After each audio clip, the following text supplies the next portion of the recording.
নমস্কার বন্ধুরা, সবাই কেমন আছো? তো বন্ধুরা, আজকে আমি গিয়েছিলাম আমার একটা বান্ধবীর সাথে ইস্কন মন্দিরে, শিলিগুড়ি ইস্কন মন্দিরে।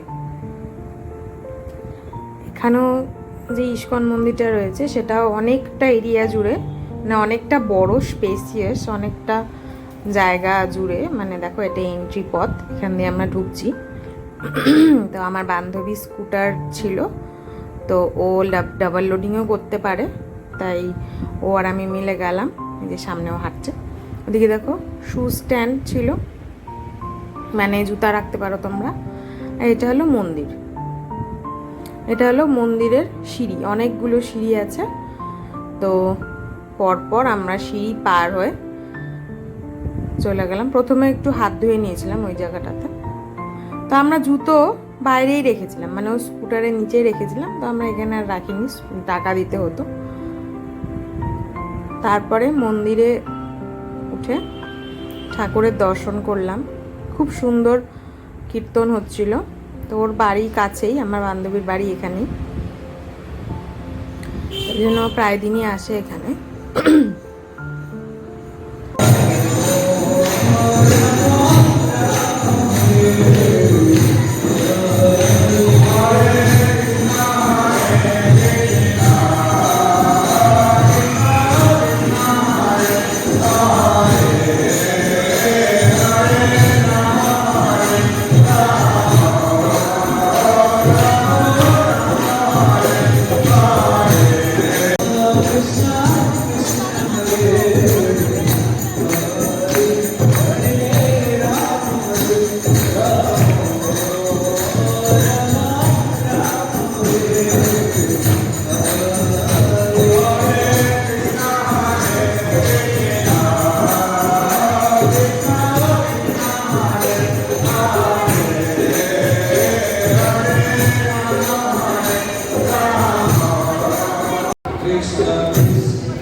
কীর্তন শুনে আমরা বাইরে এসেছি। বাইরেও মন্দিরের মতন করা ছিল, ব্রিজ করা ছিল অনেকটা জায়গা জুড়ে। তো এখানে দেখো একটা গার্ডেন ছিল, অনেক রকমের ফুল ফুটেছিল। এখানে আবার গাছ দিয়ে গেট করেছিল। তারপরে পেছন দিকে ফ্ল্যাট হচ্ছে হয়তো অনেক বড়, বা শপিং মল।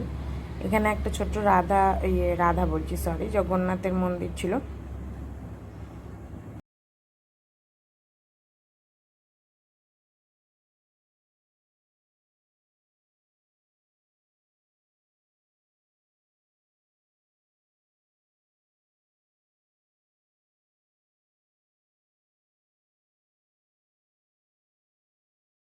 তো অনেক ঘোরাঘুরি পরে তারপরে আমরা বোটিং করতে চলে এলাম।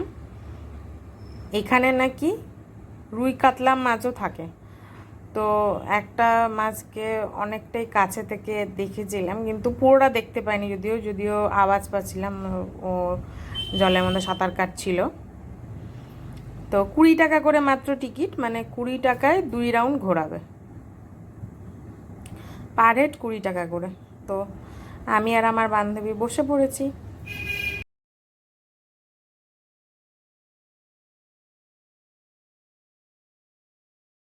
খুব মজা লাগলো, অনেক বছর পরে বোটিং করলাম।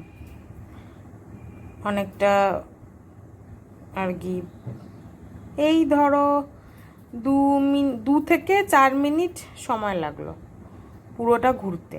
মানে খুব বেশি বড় না লেকটা। এখানে আমার একটা ব্রিজের মতন করা আছে।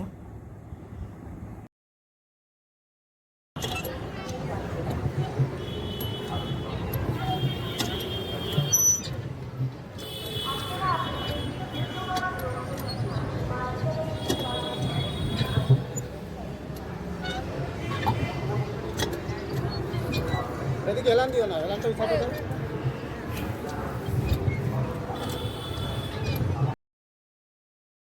এখানে আমার বান্ধবীও ফোনে ভিডিও করেছিল, তো আমাকে পরে সেন্ড করেছিল ওগুলো, তো ওগুলো আমি নিয়ে নিয়েছি ক্লিপে।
ভিডিওটা এখানেই শেষ করছি, দেখা হচ্ছে তোমাদের সাথে নেক্সট ব্লগে। টাটা।